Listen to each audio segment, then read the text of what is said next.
Morning has come, arise and greet the day. Dance with joy and sing a song of gladness. The light of hope it shines upon each face. May it bring faith to guide our journey home.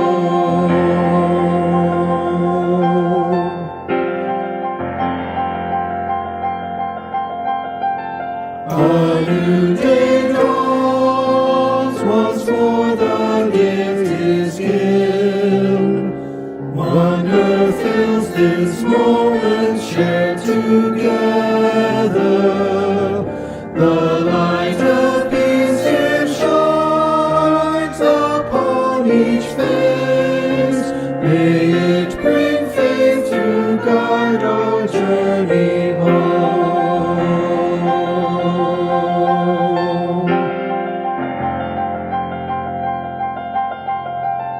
Open our eyes to see that life abounds. Open hearts to welcome it among us. The light of love it shines upon each face. May it bring faith to guide our journey home.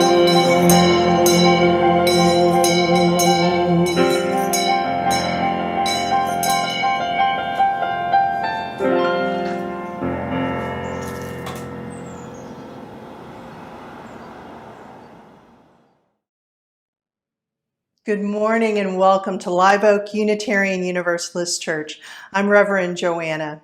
It's so good to be together on this Sunday. So glad that you could join us.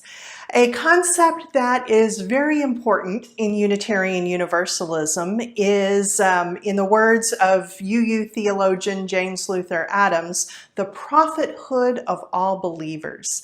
Simply put, we understand that everyone has a prophetic voice and has wisdom to share based on things they've studied, on their lived experience, and simply the ideas that they have developed over the years. Today we are very lucky to have in our pulpit Michael Van Slyke, who is a member of Live Oak and is going to be speaking on some timely issues.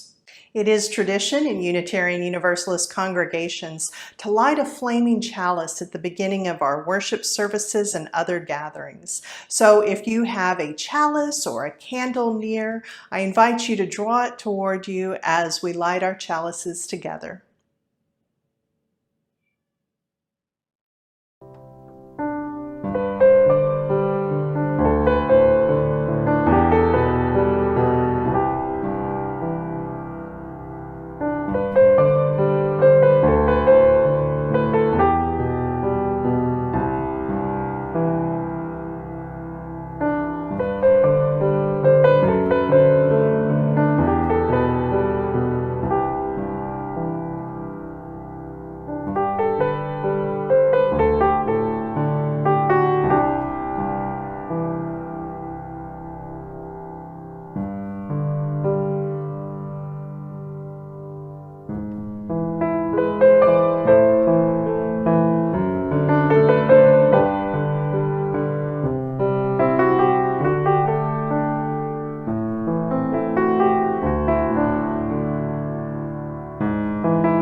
morning. I'm Carrie Krause, the Director of Lifespan Faith Development at Live Oak.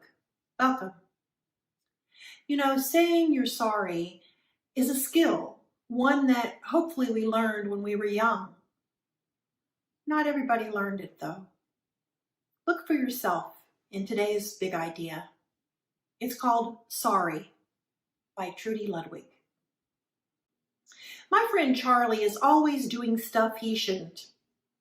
And he gets away with it, even when he does it on purpose. Like the time he took his sister Anna's favorite school photo and drew a mustache on it.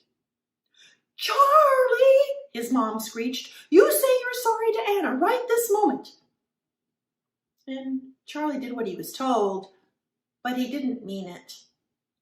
And I could tell, and so could Anna. "Now, Anna, what do you say to your brother?" their mom asked. A tear dropped onto the ruined photo Anna held in her hands. "Honey, you need to forgive him." Anna looked at Charlie, and he grinned back, and that's when Anna started to bawl harder, and she ran to her room and slammed the door. Charlie turned to his mom. "Geez, I said I was sorry. What's her problem?" Before I met Charlie, I was a nobody. The one the other kids ordered to move over in the cafeteria. The first one ignored in class and the last one picked for a team at recess. And then I was a somebody. I was Charlie's friend. Being friends with Charlie wasn't easy. He wanted me to do things I didn't feel comfortable doing. "What are you, a goody-goody?" he'd say. "Besides, it's no big deal, Jack. If you get caught, you just say you're sorry." I had to admit it sounded easy enough, and I was worried that if I didn't do what Charlie wanted, I'd end up being a nobody again. So one Saturday, I decided to follow Charlie's advice. I'd invited some friends over to toss water balloons in my yard. I had a water balloon in my hand when Charlie spotted my neighbor Mike by his mailbox. "Toss it to Mike," said Charlie. "Think fast," I shouted as I threw the water balloon at Mike. It was obvious that he wouldn't be able to catch it, but I threw it anyway. And the balloon burst as it hit Mike in the chest. "Bullseye," said Charlie, and the other guys cracked up. "Ha ha, very funny," said Mike, all red in the face. "Sorry, Mike," I called back. "Yeah, right," he muttered as he walked into his driveway. I thought saying sorry would make me feel better, but it didn't. I felt even worse because Mike and I both knew that I'd thrown the water balloon at him on purpose. A few weeks later, Charlie and I went to the auditorium to watch the kids set up their displays for the science fair. Charlie noticed Lena putting together her styrofoam solar system. He nudged me in the ribs and headed in her direction. This is not good, I thought as I followed. Lena, you see, was my friend. Well, at least she was until Charlie came along. "Is this a solar system you're making?" asked Charlie as he fingered the styrofoam balls on the table. "Wow, these balls are really light," said Charlie as he grabbed 3 and started juggling with them. "Leave those alone," said Lena. "You'll wreck them." Charlie ignored her and continued to juggle. Lena looked at me. I knew she was hoping I'd say something to stop Charlie, but I just stood there watching. Suddenly, Charlie tossed all 3 balls high up into the air and shouted, "Hey, Jack, catch!" I tried to catch them all, I really did, but I could only catch 1. The other 2 hit the floor and didn't look so good.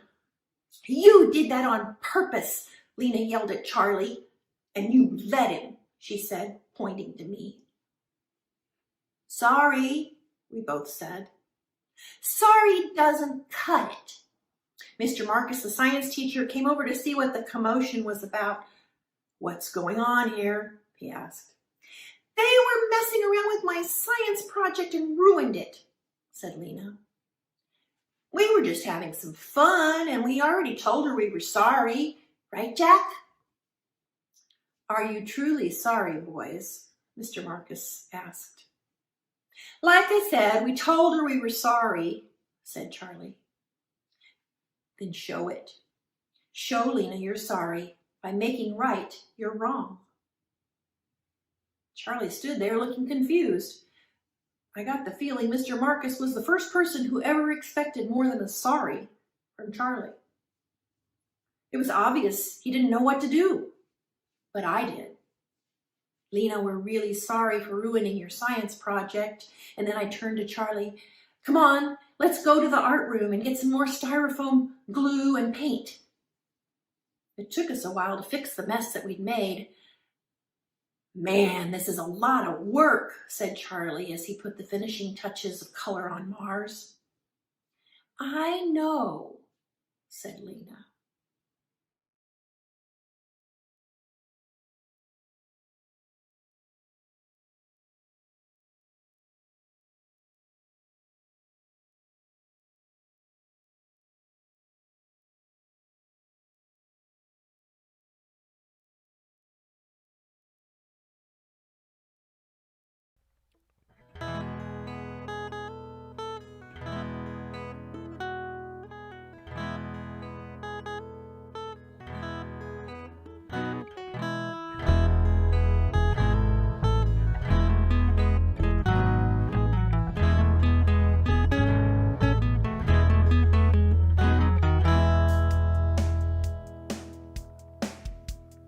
Roll away your stone, I'll roll away mine. Together we can see what we will find. Don't leave me alone at this time, for I'm afraid of what I will discover inside.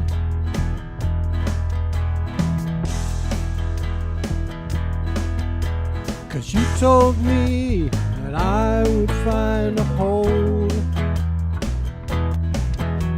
within the fragile substance of my soul. That I have filled this void with things unreal, and all the while my character it steals. Darkness is a harsh term, don't you think? Yet it dominates the things I see. It seems that all my bridges have been burned, but you say that's exactly how this grace thing works. It's not the long walk home that will change this heart, but the welcome I receive with every start. And darkness is a harsh term, don't you think? Yet it dominates the things I see. Yeah, darkness is a harsh term, don't you think? Yet it dominates the things I see.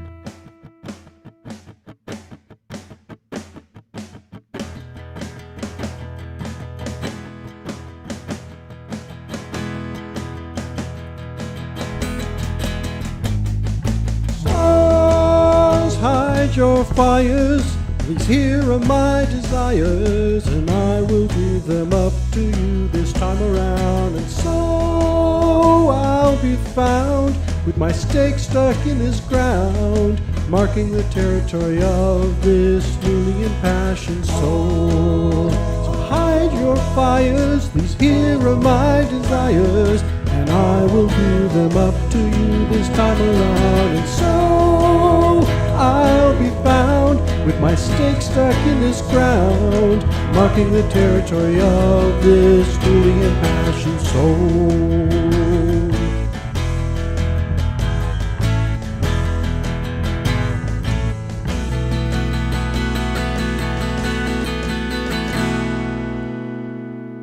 But you've gone too far this time. You have neither reason nor rhyme with which to take this soul that is so rightfully mine.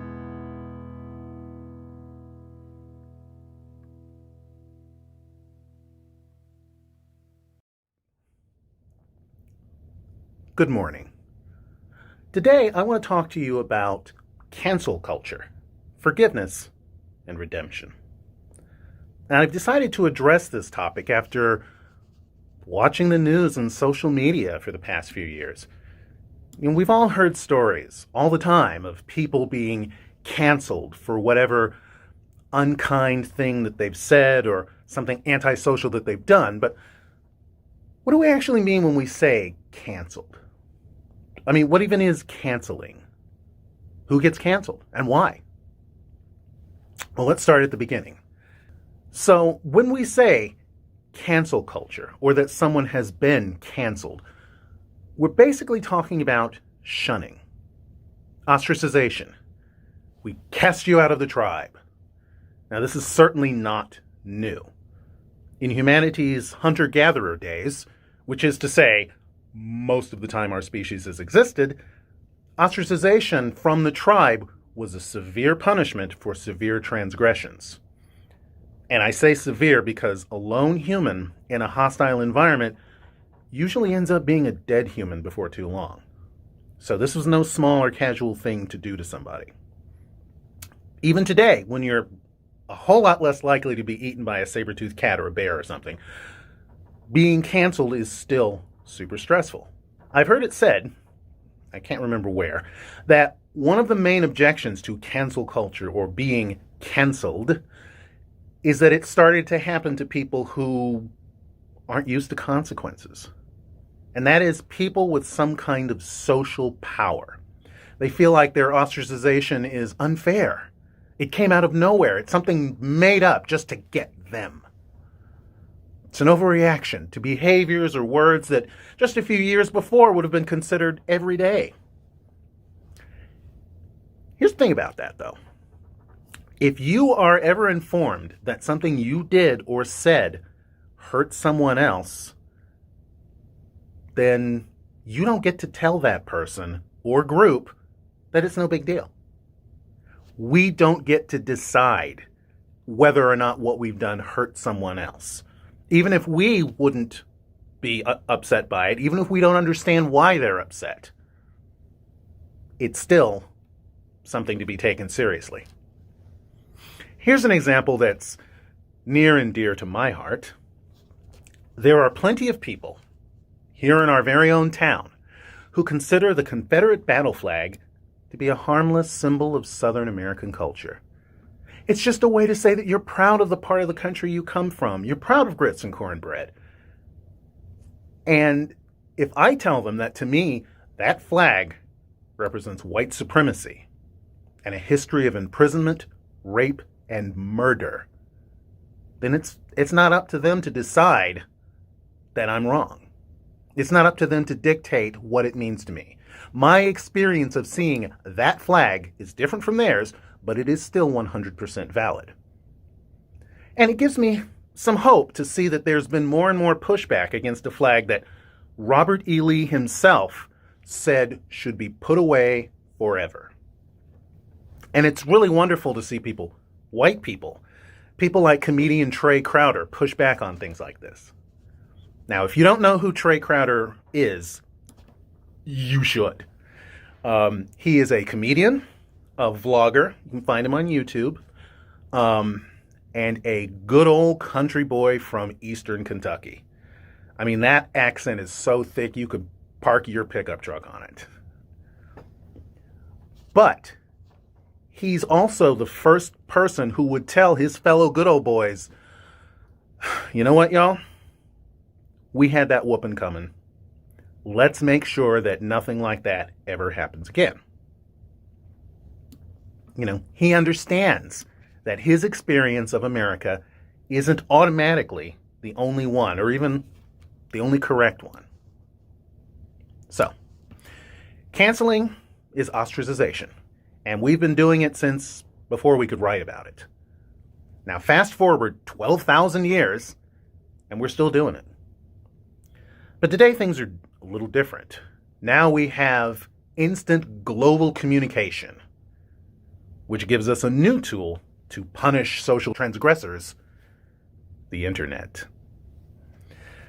Now, internet justice is swift, but it's also dangerous.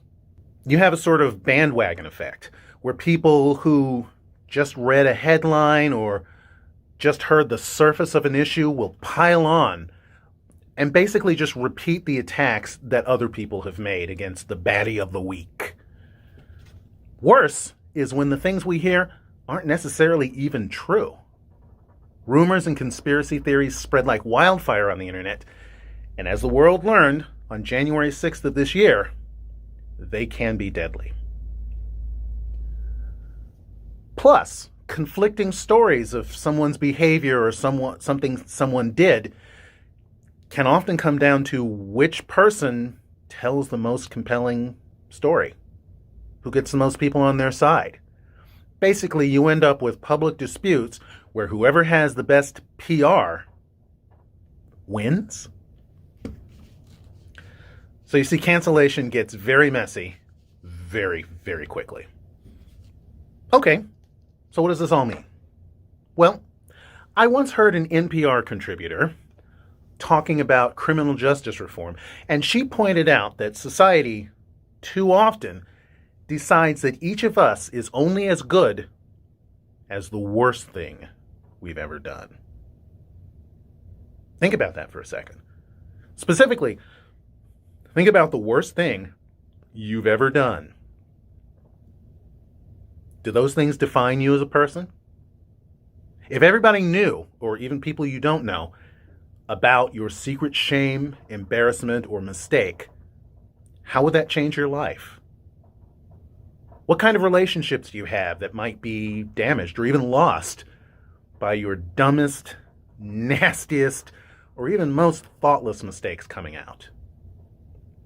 But still, those mistakes don't define you. And this realization is truly at the heart of the idea, the concept of restorative justice and rehabilitation. It's the realization that efforts can and should be made to repair the harm someone causes and or to help them change so that they consistently make better choices in the future. Because people can change. People can learn. People can grow. That's the whole idea behind rehabilitation in the first place. Unfortunately, we live in a society that doesn't seem to believe in rehabilitation and growth. Not really.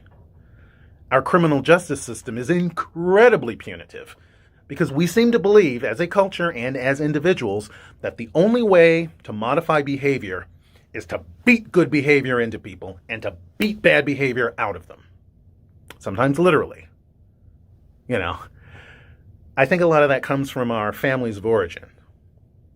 My daddy beat the snot out of me when I was a kid, and I turned out okay. Every time I hear somebody say that, my initial thought is, you're probably not as okay as you think you are.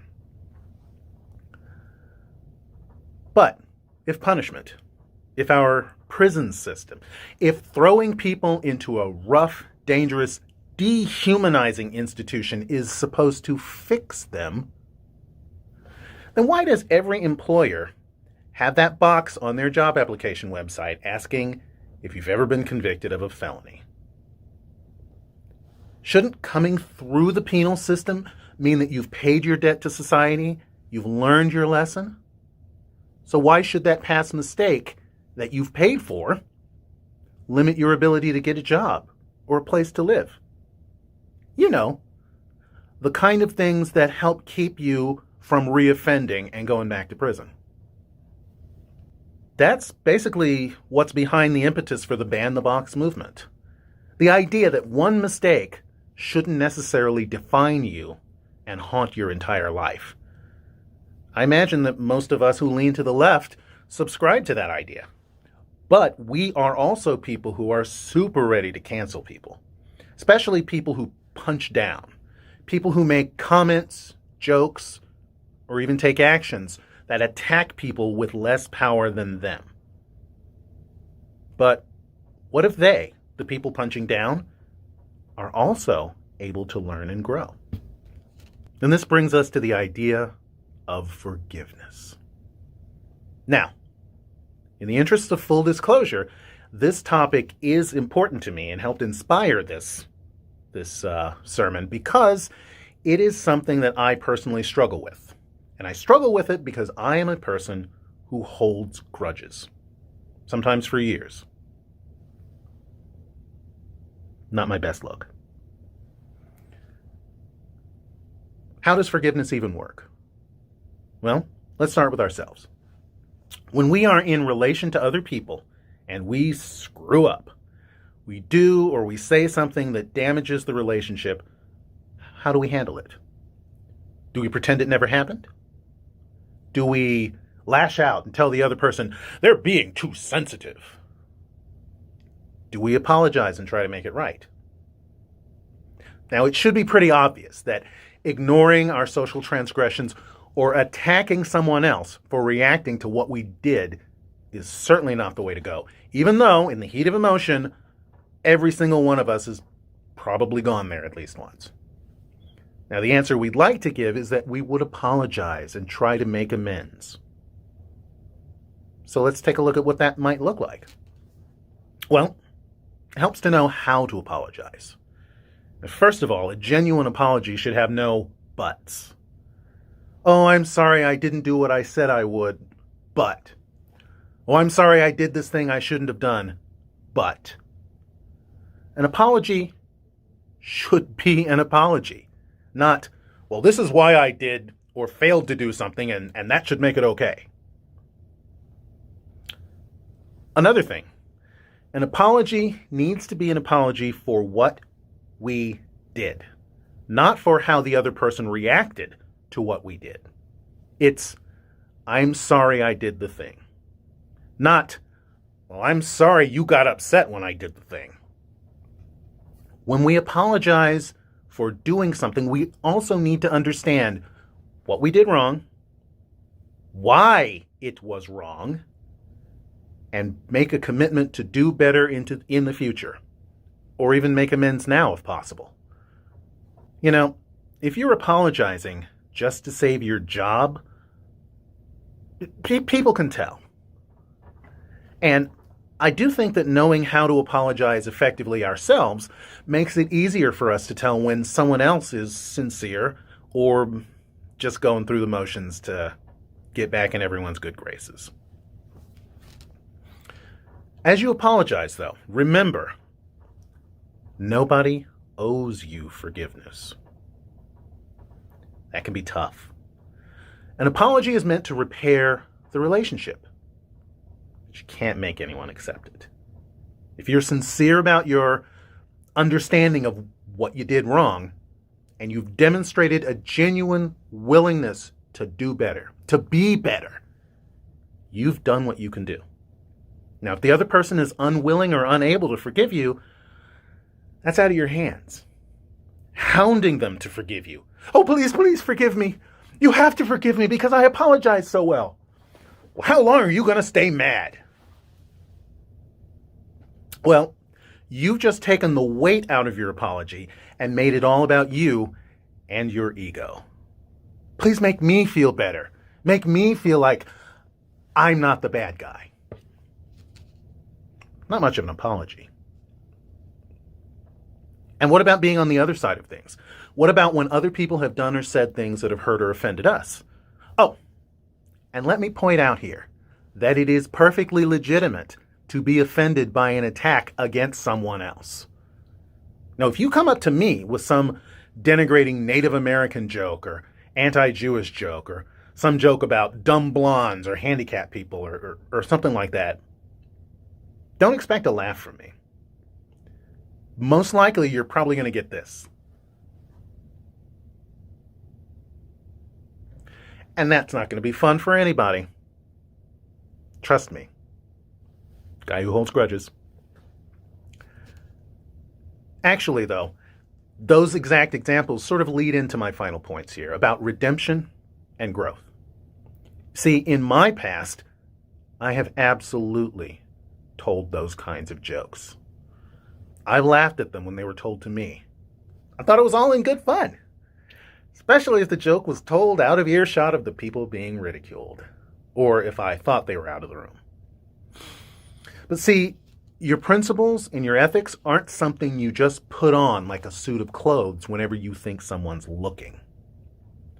In the 19th century, an evangelical preacher named Dwight L. Moody said, "Character is what you are in the dark." In the dark.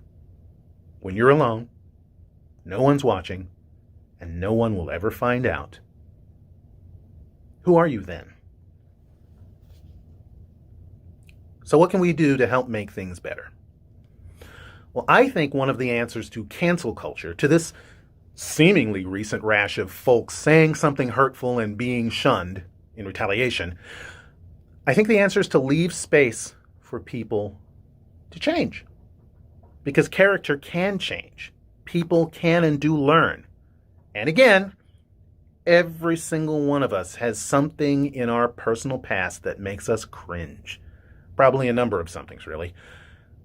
And yet, the very fact that today we cringe when we think of that comes out of the realization that we haven't always acted like the people we want to be. And there are plenty of tales of redemption in the world, of crooks and murderers who found Jesus or had some other kind of dramatic transformation that turned them away from their unsavory previous lives. I'm remembering a 16th century Spaniard, a fellow named Bartolomé de las Casas. He came over with the conquistadors. He owned slaves. He participated in that genocidal business of the conquest of the Americas. And then, somewhere along the line, he had a come to Jesus moment. A literal one. He became a Dominican monk and priest. And then he spent the last 50 years of his life fighting against slavery and fighting against the colonial abuse of the indigenous people that his own country was committing in their colonization. Growth. And that's a story I'm much more interested in than celebrating Christopher Columbus every October. But it's important to remember that holding the space for people to grow doesn't mean we're responsible for fixing them. You can leave the door open and they might not walk through anyway, and that's up to them. I still want to do my little bit to help build a world where, yes, there are consequences for hurting others, but there is room to learn from that and grow. And that involves building a world where fallibility and vulnerability are not seen as the worst thing in the world. There's a woman many of you know of. Her name is Brené Brown. You can find her on YouTube, Brene Brown. She has a video on the power of vulnerability. It's a TED Talk on YouTube. Just search Brené Brown vulnerability on YouTube, you'll find it.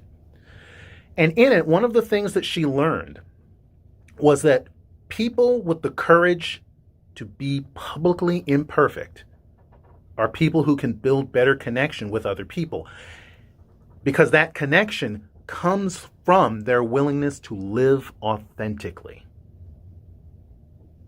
So let's ask ourselves, what would it look like if we lived in a more authentic culture? A culture where people embrace vulnerability as part of their connection with others. What kind of movies would we make?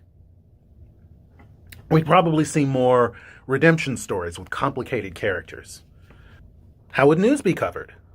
Instead of dropping a story right after the villain of the piece is sentenced or goes to trial, what if it were normal to follow up in 3 months, 6 months, a year? What I'm talking about is sometimes called living out loud. And to do that, we can model vulnerability by openly admitting our mistakes and transparently working to do better now that we've learned better. And we can model a healthier society by forgiving loudly and openly where we're able, even if others don't think we should. Reverend Joanna reminded me that people who forgive their oppressors or abusers get so much flack for it. They get piled on. Now, don't get it twisted. Forgiving doesn't mean forgetting. Doesn't mean the person who did wrong gets out of paying the consequences of their words or actions. I might be able to forgive you for burning down my house. Please don't do that. I might understand that you had some less than optimal life situations and maybe never learned how to reject certain impulses. Okay.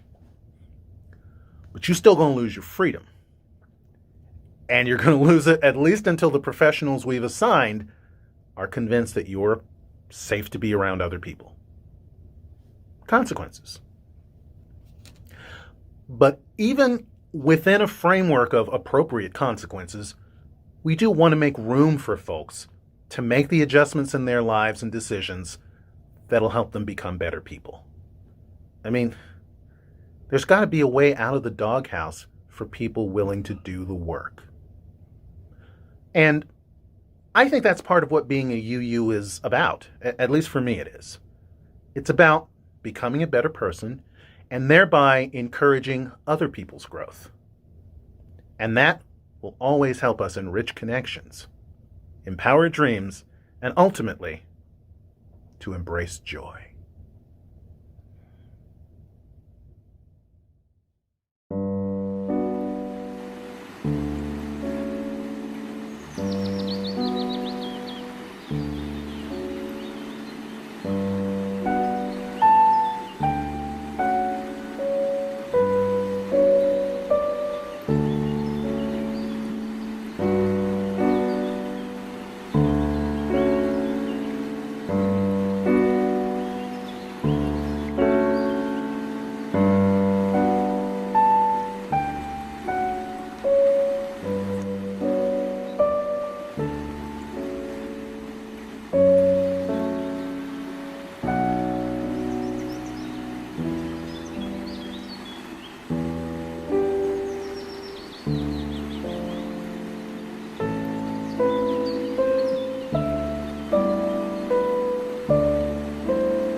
I am willing, for to be hopeless would seem so strange. It dishonors those who go before us.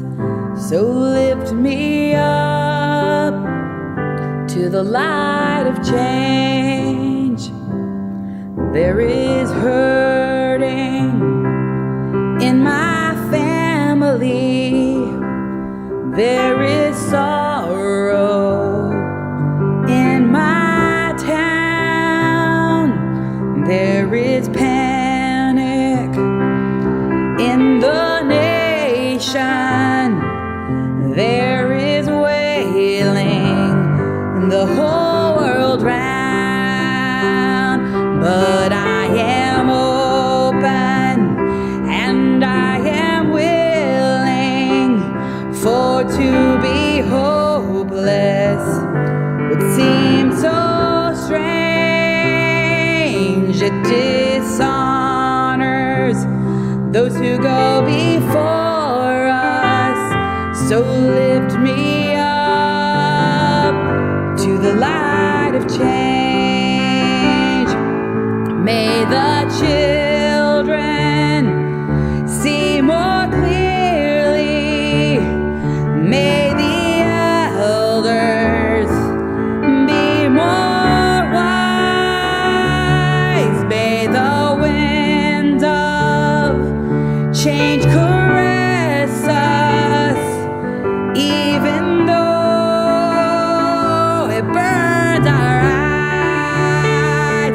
Oh, I am open and I am willing, for to be hopeless would seem so strange. It dishonors those who go before us. So lift me up in the light of change. Give me a mighty oak to hold my confusion. Give me a desert to hold my fears. Give me a sunset to hold my wonder. Give me an ocean to hold my tears. For I am open and I am willing, for to be hopeless would seem so strange. It dishonors those who go before us. So lift me up to the light of change.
Thank you for joining us here at Live Oak this morning.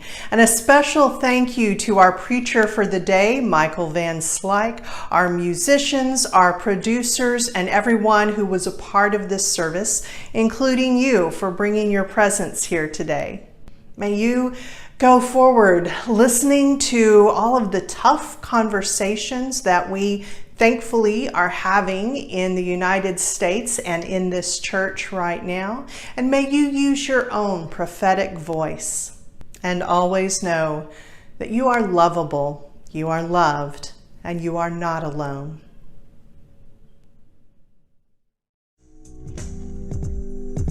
Soon the day will arise when we will be together, and no longer will we live in fear. And the children will smile without wondering whether on that day thunder clouds will appear. Wait and see what a world there can be if we share, if we care, you and me. Wait and see